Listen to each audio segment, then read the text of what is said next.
মানুষের মানসিকতা এমন হয় যে সে যতটা করে আশা করে যে তার থেকে অনেক বেশি তার বদলে সে পাবে। দেখুন, সবকিছুই আপনার ভাবনা চিন্তার উপর নির্ভর করছে। আপনি যদি ফলের বিষয়ে ভেবে কর্ম করতে থাকেন তাহলে সেটা অনুচিত। জীবনের আসল আনন্দ হলো নিজের কর্ম করতে থাকা, ফলের চিন্তা করা উচিত নয়। যদি আপনি এরকম ভাবেন যে আমি এতটা করছি, আমার এতটা পাওয়া উচিত, সেই ভাবনা অনুচিত। যদি আপনি সেবার মানসিকতা নিয়ে কর্ম করতে থাকেন, কর্মচক্রে প্রবাহিত হন, যদি আপনি এমন ভাবনা রাখেন যে আমি এতটা পাচ্ছি তাই এর থেকে অনেক বেশি আমি কর্ম করব, তাহলে নিশ্চিতরূপে আপনি যতটা করছেন তার থেকে অনেক বেশি আপনি পাবেন। আপনার আশার থেকে অনেক বেশি আপনি পাবেন। শুধু জীবনে অনেক বেশি কাজ করতে থাকুন, ফলের চিন্তা করবেন না। আর মনে রাখবেন, এই ভাবনাই সব থেকে বড় বীজ।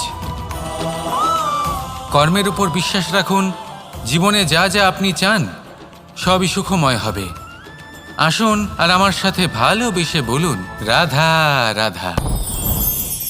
প্রত্যেক মানুষ নিজের জীবনে হীরক তথা হীরে এবং দর্পণ এই দুই দেখেছেন।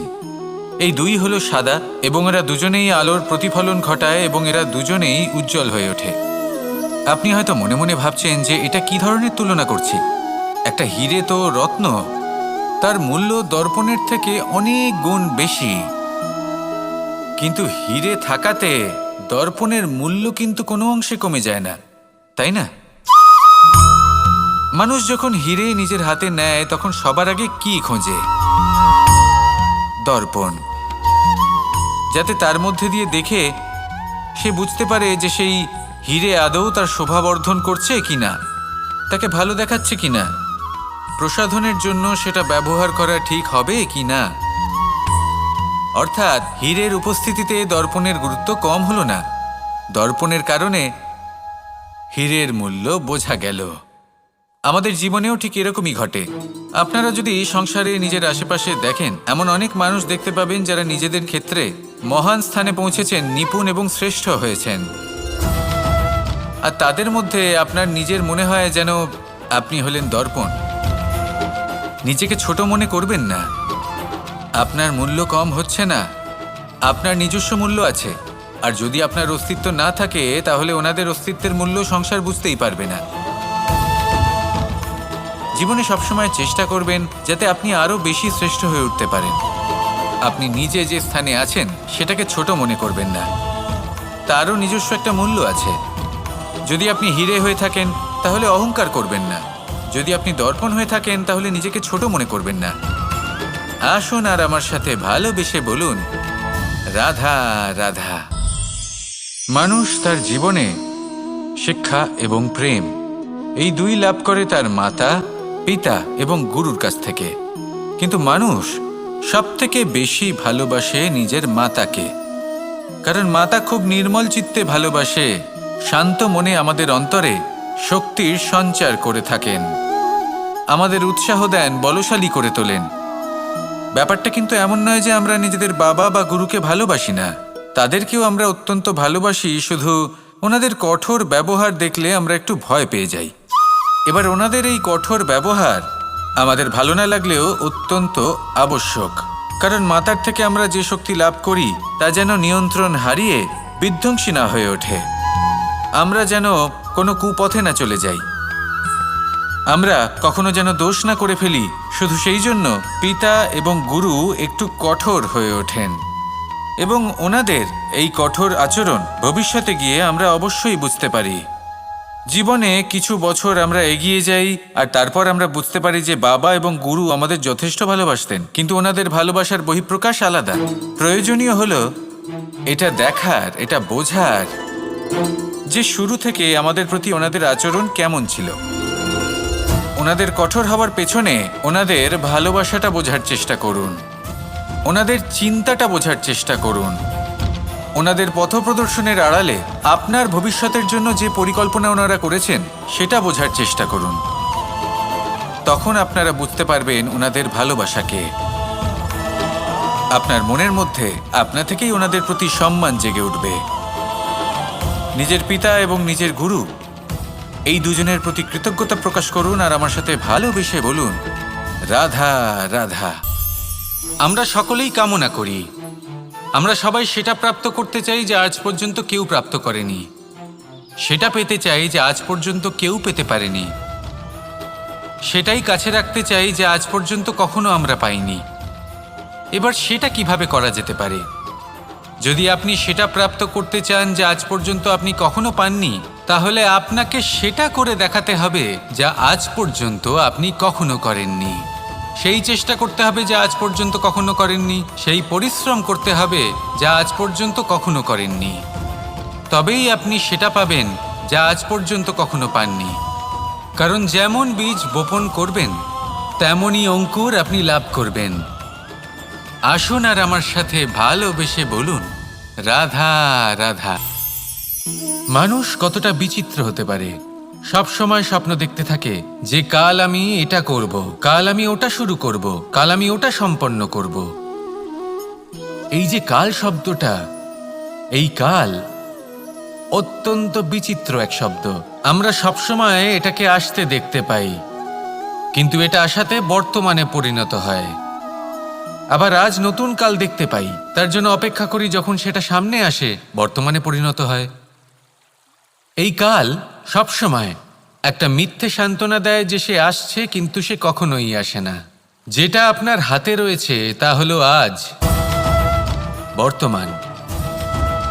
তাই যা করার আছে, যা সম্পন্ন করতে চান, যা শুরু করতে চান, আজ করুন, বর্তমানে করুন। কারণ আজ আপনি যা করবেন সেটাই আপনার ভবিষ্যৎ নির্ধারিত করবে। ভবিষ্যতের বিষয় ভাবতে থাকলে ভবিষ্যৎ সুন্দর হবে না। আজ কর্ম করতে হবে। তাই আজ বর্তমানে জীবনযাপন করুন, কর্ম করুন আর আমার সাথে ভালোবেসে বলুন, রাধা রাধা। কথায় আছে, যখন আপনি যুদ্ধক্ষেত্রে দাঁড়িয়ে তখন শত্রুকে পিঠ দেখিয়ে পালিয়ে যাওয়া বা পিছু হটে যাওয়া অত্যন্ত অনুচিত যুদ্ধনীতি হয়।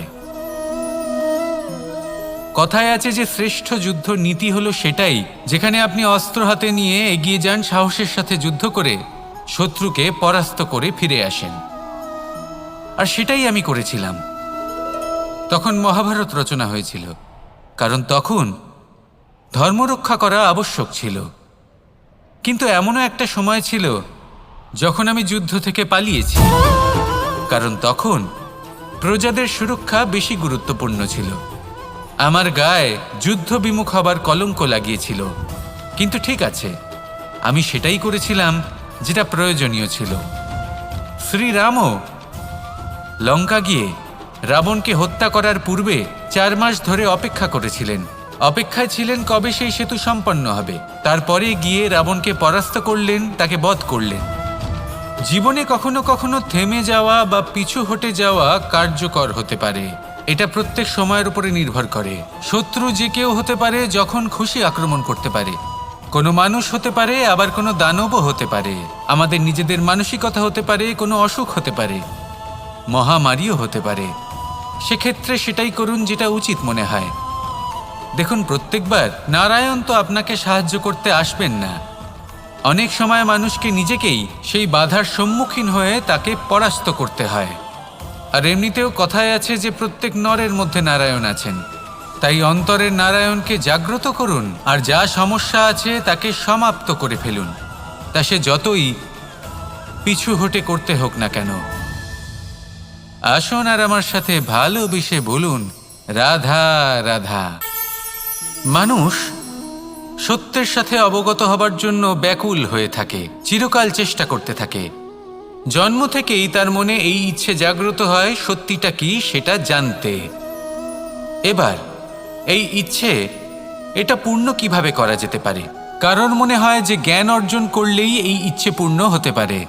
তাই কেউ কেউ জ্ঞানের পেছনে ছুটতে থাকেন। কেউ এটা ভাবেন যে এই ইচ্ছে পূর্ণ করা যেতে পারে ধন আর শক্তির দ্বারা, তাই তারা ধন আর শক্তি প্রাপ্ত করতে চান। কেউ আবার ভাবেন যে অন্তরের মন্থন দ্বারা এটা সম্ভব হতে পারে। এবার এটাও সত্যি যে মন্থন করলে অমৃত লাভও সম্ভব হতে পারে, কিন্তু তার জন্য এই মন্থন করার জন্য একটা উচিত দিকে অগ্রসর হওয়া প্রয়োজনীয়। উচিত সংযমের দ্বারা সামনে এগোতে হবে। আর কোনো আশা না করে সামনে এগিয়ে যেতে হবে, তবেই এটা সম্ভব হতে পারে। একটা বাদ্যযন্ত্রের কথা ভেবে দেখা যাক। তার থেকে সুর তখনই নির্গত হয় যখন তার তারগুলি ঠিক করে বাঁধা হয়।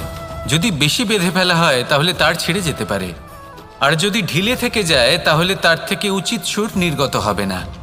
একটা অত্যন্ত গুরুত্বপূর্ণ কথা মনে রাখবেন, সত্যকে লাভ করার প্রাথমিক আধার হল অনুশাসন।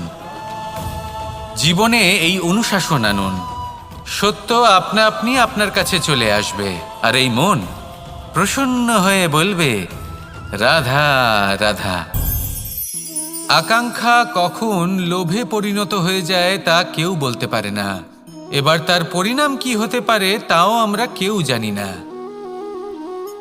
আজ আমি আপনাকে বলছি, কোনো ব্যক্তি সবথেকে বেশি ক্ষতির সম্মুখীন তখনই হয় যখন সে এটা মনে করে যে সে সবথেকে বেশি সুরক্ষিত স্থানে রয়েছে।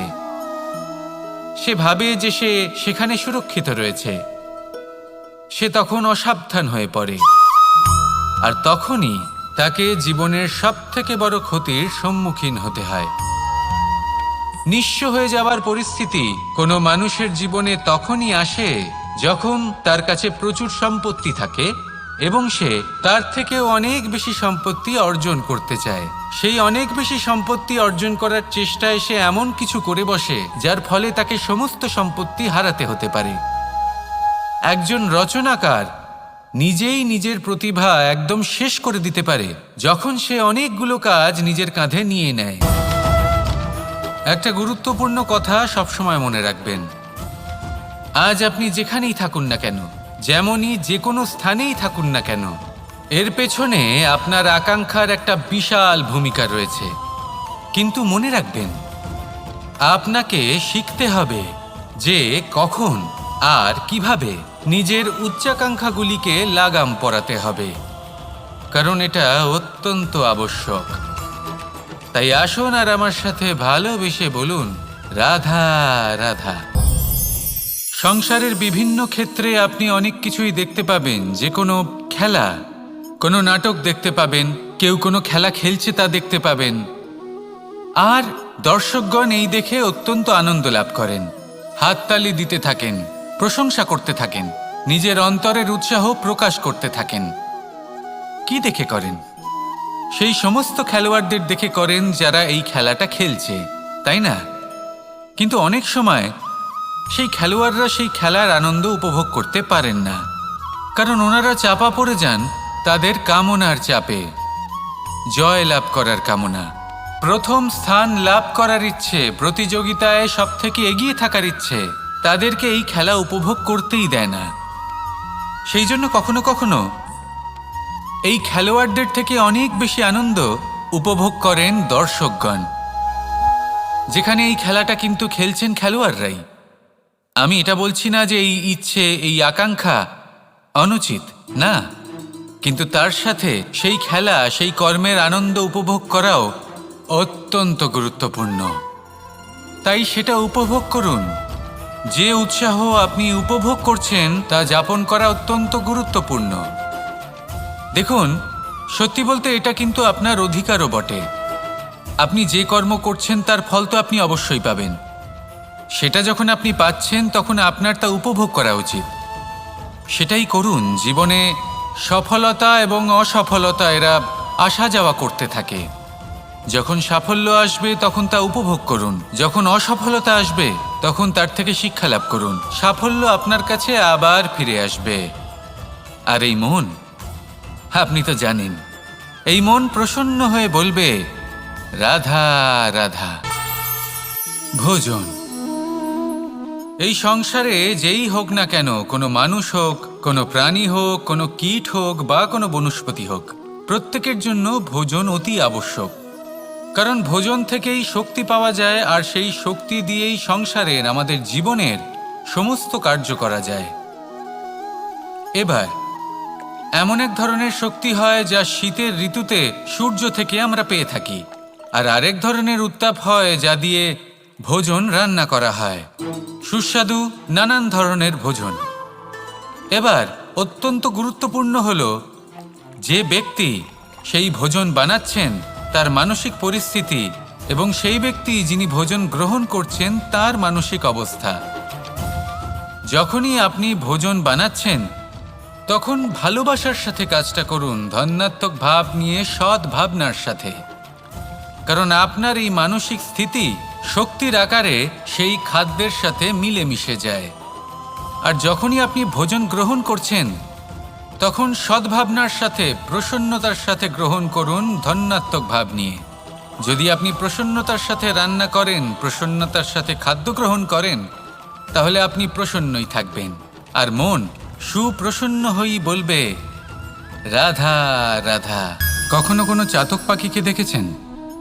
কথায় আছে যে বছরে মাত্র একবার সে তার তৃষ্ণা মিটিয়ে থাকে, আর তাও আকাশে ভেসে থাকা মেঘের দ্বারা ঘটানো বৃষ্টির জলের ফোঁটা থেকে।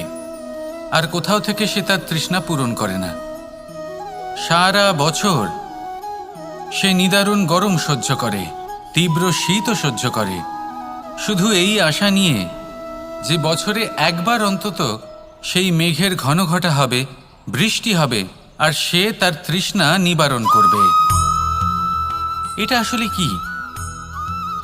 এটা আসলে বিশ্বাস। সেই বিশ্বাস যে বছরে একবার সেই মেঘ আসবে তৃষ্ণা নিবারণ করতে। যেমন দেখুন, একটা সূর্যমুখী ফুল সারা রাত অন্ধকারের সাথে যুদ্ধ করে, কারণ তার বিশ্বাস যে ভোরবেলায় সূর্য তাকে অবশ্যই দর্শন দেবেন। সেটাও বিশ্বাস ছিল যার উপর ভরসা করে মনু একটা নৌকা নিয়ে বেরিয়ে পড়েছিলেন এবং সমস্ত সৃষ্টিকে প্রলয়ের হাত থেকে বাঁচিয়েছিলেন। সেটাও ছিল ভালোবাসার প্রতি বিশ্বাস, যার উপর ভরসা করে বানর এবং ভাল্লুক সেনা নিয়ে শ্রীরাম আক্রমণ করেছিলেন সমস্ত বরদানপ্রাপ্ত অসুরগণ এবং রাক্ষসগণের লঙ্কায়, এবং জয় লাভ করেছিলেন। এই বিশ্বাসই হল এই বিশ্বের আশা। বিশ্বাস রাখুন যে আপনি হলেন সর্বশ্রেষ্ঠ এবং শুধুই নিজের কর্ম করতে থাকুন। এই বিশ্বাসের আশাই আপনাকে প্রতি মুহূর্তে বল প্রদান করবে। এ হলো আমার বিশ্বাস। আসুন আর আমার সাথে ভালোবেসে বলুন, রাধা রাধা। সৌন্দর্য। মানুষ নিজের সৌন্দর্যের বিষয়ে কতটা ভাবে, চায় যে সে সব থেকে বেশি রূপবান হবে, সব থেকে বেশি সুন্দর হবে। কিন্তু সৌন্দর্যের পরিভাষা কি তা কি সে জানে? কোনো মাকে জিজ্ঞেস করুন, ওনার জন্য সৌন্দর্যের পরিভাষা ওনার সন্তান। কোনো ভক্তকে জিজ্ঞেস করুন, ওনার জন্য সৌন্দর্যের পরিভাষা ওনার ভগবান। শ্রীরামকে জিজ্ঞেস করুন, ওনার জন্য সৌন্দর্যের পরিভাষা হলো হনুমান। ভাঙা হানু, ফুলে যাওয়া মুখ, দেখতে গেলে উনি বানর, লম্বা লেজ, এত নিরীহ যে ওনাকে অমূল্য মালা দিলে সেটা ছিঁড়ে তার ভেতরে শ্রীরামকে খুঁজছিলেন। কিন্তু ওনার ভাবনা কত সুন্দর। উনি এটা বিশ্বাস করেন যে সংসারের যতই মূল্যবান জিনিস দিয়ে এই মালা তৈরি করা হোক না কেন, যদি এর মধ্যে শ্রীরাম না থাকেন তাহলে এর মধ্যে কোনো অর্থ নেই। সৌন্দর্য রূপে নয়, ভাবনায় নিহিত থাকে। যদি আপনি সৌন্দর্য প্রাপ্ত করতে চান তাহলে তা কর্মে নিয়ে আসুন, ভাবনায় এবং বিচারে নিয়ে আসুন। এই সৌন্দর্য আপনার সাথেই থাকবে। যদি আপনি সৌন্দর্যকে রূপের মধ্যে খোঁজেন তাহলে কিছুক্ষণের জন্য পাবেন, সেই সৌন্দর্য সময়ের সাথে হারিয়ে যাবে। সৌন্দর্য যদি পেতে চান, খুঁজতেই চান, তাহলে হৃদয় খুঁজুন, কর্মে খুঁজুন। মন প্রসন্ন হয়ে বলবে, রাধা রাধা। ব্যায়াম, এই শব্দ আমরা সকলে শুনেছি, আর এটা সারা জীবন আমাদের সাথেই থাকে কোনো না কোনো রূপে। যখন আমরা জন্মগ্রহণ করি, চলতে শিখি, প্রথমে আমরা হামাগুড়ি দিয়ে চলি, পরে চলতে চেষ্টা করি কিন্তু পড়ে যাই। তখন আমাদের বাড়ির গুরুজনেরা আমাদের আটকান না। ওনারা মনে করেন এইভাবেই আমাদের সন্তান চলতে শিখবে, এইভাবেই তার পা আরও মজবুত হবে, যা অত্যন্ত গুরুত্বপূর্ণ। এইবার জীবনকালে যতই আমরা এগোতে থাকি, এই ব্যায়াম বিভিন্ন রূপে আমাদের সাথেই থাকে। কিন্তু আপনি কি জানেন যে এই ব্যায়ামের তাৎপর্য আসলে কি? আপনি কি জানেন এই ব্যায়ামের মর্ম আসলে কি? যখনই আমরা এই ব্যায়াম করি আমাদের শরীরের মাংসপেশি ক্ষয় হয়। প্রথমে তা ক্ষয় হয়, তারপর আবার তা নির্মিত হয়। আরও শ্রেষ্ঠ, আরও শক্তিশালী মাংসপেশি আমরা লাভ করি। অর্থাৎ এই ব্যায়াম হলো সৃজনের বিজ্ঞান। এই ব্যায়াম আমাদের জন্য অত্যন্ত আবশ্যক।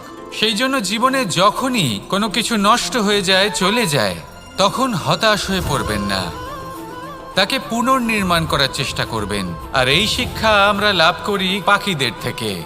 যখনই বর্ষা হয়, ঝড় আসে, যখন পাখির বাসা ভেঙে চুরমার হয়ে যায়, তারা হার মেনে নেয় না। সে আবার অল্প অল্প করে সব খুঁজে একত্রিত করে আবার নিজের বাসা বানিয়ে তোলে, পুনরায় এক জীবনকে জন্ম দেয়, এক নতুন পরিবারকে জন্ম দেয়।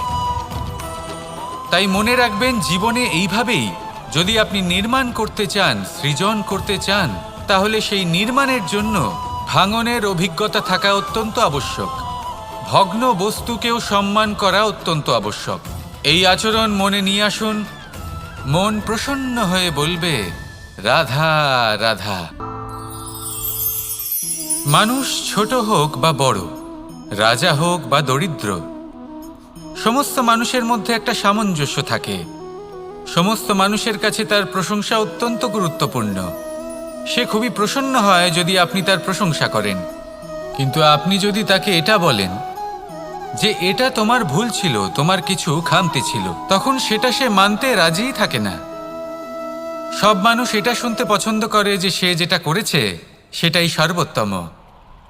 এবার আমি আপনাকে একটা কথা বলি, এ হলো নিন্দা, এ হলো প্রশংসা, আর এই হলো সত্য, যা সবার থেকে উচ্চস্থানীয়। সেই জন্য মানুষ আয়না দেখে। আয়না তাকে তার সৌন্দর্য দেখায় না, তাকে দেখায় যা সত্য, যাতে মানুষ আরও সুন্দর হওয়ার চেষ্টা করতে থাকে। তাই আয়না অত্যন্ত গুরুত্বপূর্ণ সত্যকে জানার জন্য। জীবনে নিন্দুকের মাহাত্ম্য প্রশংসকের মাহাত্ম্যের থেকে অনেক বেশি। কেন? কারণ তারা আপনাকে আপনার খামতি দেখায়, আপনার ভুলগুলো বুঝিয়ে দেয়, আপনাকে একটা সুযোগ দেয় নিজেকে শুধরে নিতে, নিজেকে আরো শ্রেষ্ঠ করে তুলতে, যা প্রশংসক করতে পারে না। তাই জীবনে যদি কখনো নিন্দা করা হয়, তাকে ভালোবেসে গ্রহণ করুন, ধন্যাত্মক রূপে গ্রহণ করুন। যদি নিজেকে কোনো শিক্ষা দেওয়া সম্ভব হয় তাহলে অবশ্যই দিন। দেখবেন মন প্রসন্ন হয়ে বলবে রাধা রাধা। গুরু, যিনি পথ দেখান, আমাদের জীবনে অত্যন্ত গুরুত্বপূর্ণ, অত্যন্ত আবশ্যক। কিন্তু কিছু মানুষ মনে করেন যে গুরুর কোনো প্রয়োজন নেই, কারণ এই সমগ্র জ্ঞান মানুষের অন্তরেই নিহিত রয়েছে। এবার প্রশ্ন এটাই, যদি সমস্ত জ্ঞান মানুষের অন্তরে নিহিত থাকে তাহলে গুরুর কি প্রয়োজন? আর যারা আজ পর্যন্ত গুরুকে মেনে এসেছেন তারা কি অনুচিত করেছেন?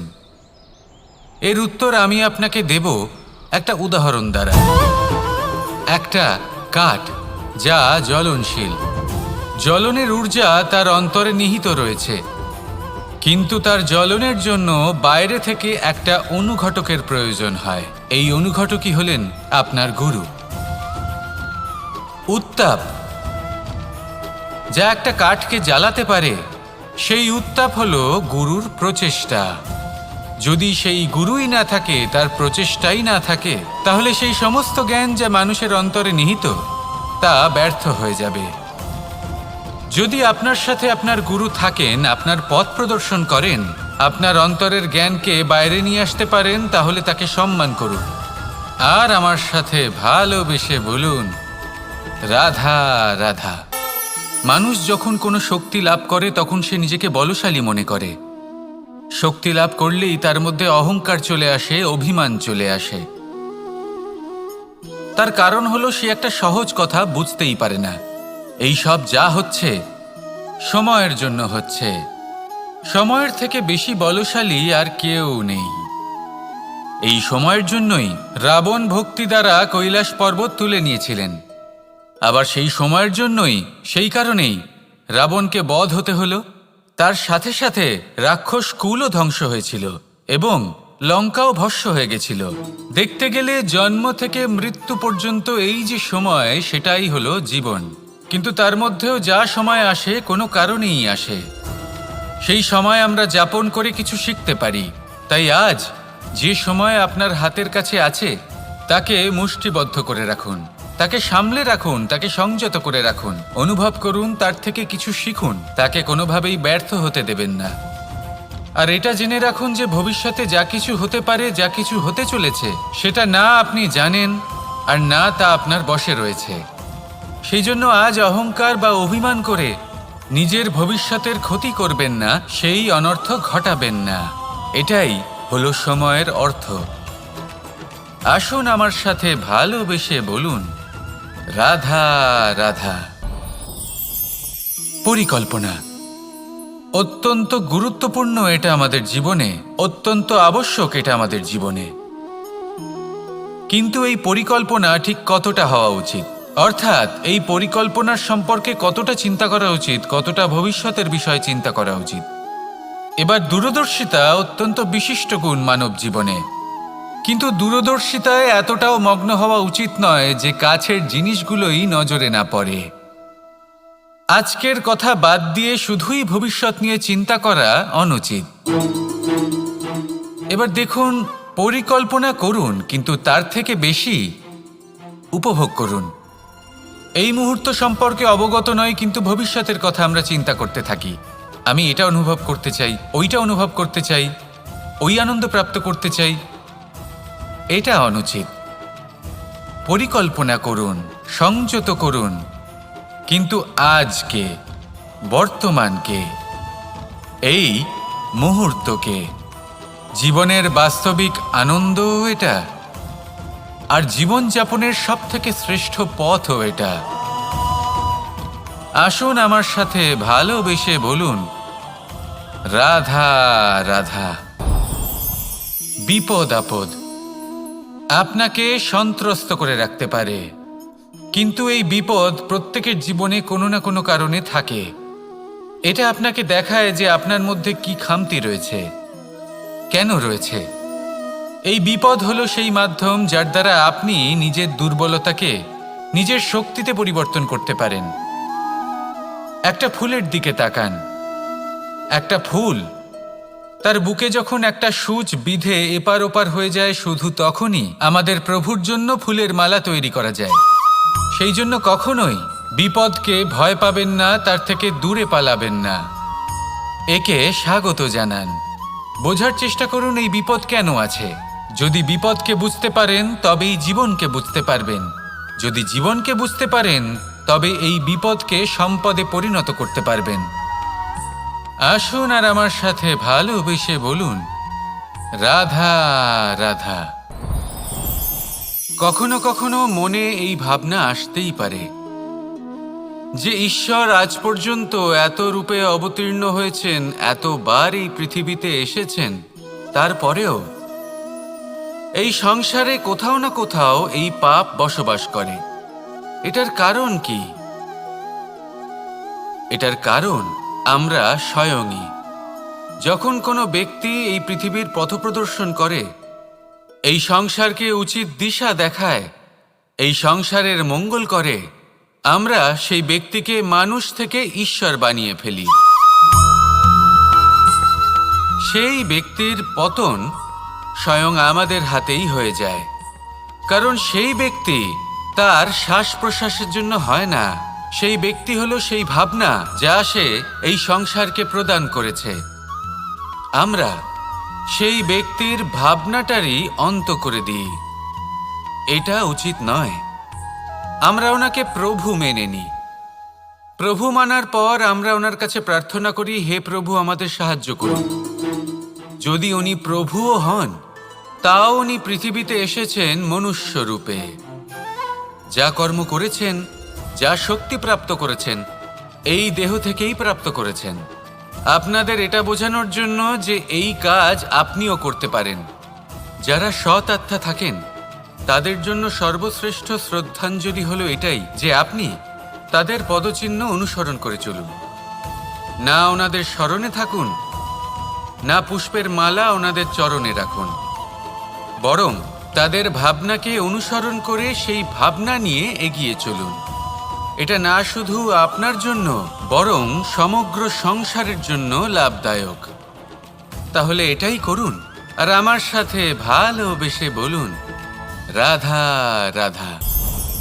যখন কঠোর রোদে আমাদের শরীর উত্তপ্ত হয়ে যায়, আমরা গরম অনুভব করি, তখনই যদি বর্ষা হয় আর বৃষ্টির জলের ফোঁটা আমাদের শরীরে এসে পড়ে, তখন কেমন অনুভূতি হয়? বর্ষার এই জলের ফোঁটা যখন ধরিত্রীতে পড়ে, তখন যে নাদ উৎপন্ন হয়, মনে হয় যেন এক সঙ্গীত, এমন এক সঙ্গীত যা স্থিরতার সাথে আমাদের বুঝিয়ে দেয় যে এই সূর্যের উত্তাপ, এই রোদ, তা চিরকালের জন্য থাকবে না। সূর্যের কিরণের যতই তেজ থাকুক, যখন বর্ষা আসবে এই রোদের কিরণকে শীতল করবে। সূর্যের তেজ যতই বেশি হোক না কেন, কখনো না কখনো কালো মেঘ আসবে আর সূর্যকে ঢেকে দেবে। অর্থাৎ এই প্রকৃতি আমাদের শিক্ষা দেয় যে কারোর প্রকাশ, যে কারোর মেধা চিরকাল টিকে থাকে না। এবার যদি কথা বলি অন্ধকারের বিষয়ে, তবে রাত্রির কালো অন্ধকারকে একটা জোনাকির আলো পরাজিত করে। অর্থাৎ অন্ধকারও চিরকালের জন্য বজায় থাকে না। এটা কি আমরা বুঝলাম? তবে আপনাদের দুটো সহজ প্রশ্ন করব। জীবনে যখন কিছুই আপনাদের সাথে চিরকাল থাকবে না, তাহলে অহংকার কি নিয়ে? আর জীবনে যদি প্রত্যেক দুঃখ, বিপদ, সমস্যা একটা সময়ের পর আপনাকে ছেড়ে চলে যায়, তাহলে পরাজয় মানবেন কেন? এই দুশ্চিন্তা ত্যাগ করুন, এই অহংকার ত্যাগ করুন, আসক্তি ত্যাগ করুন আর আমার সাথে ভালোবেসে বলুন, রাধা রাধা।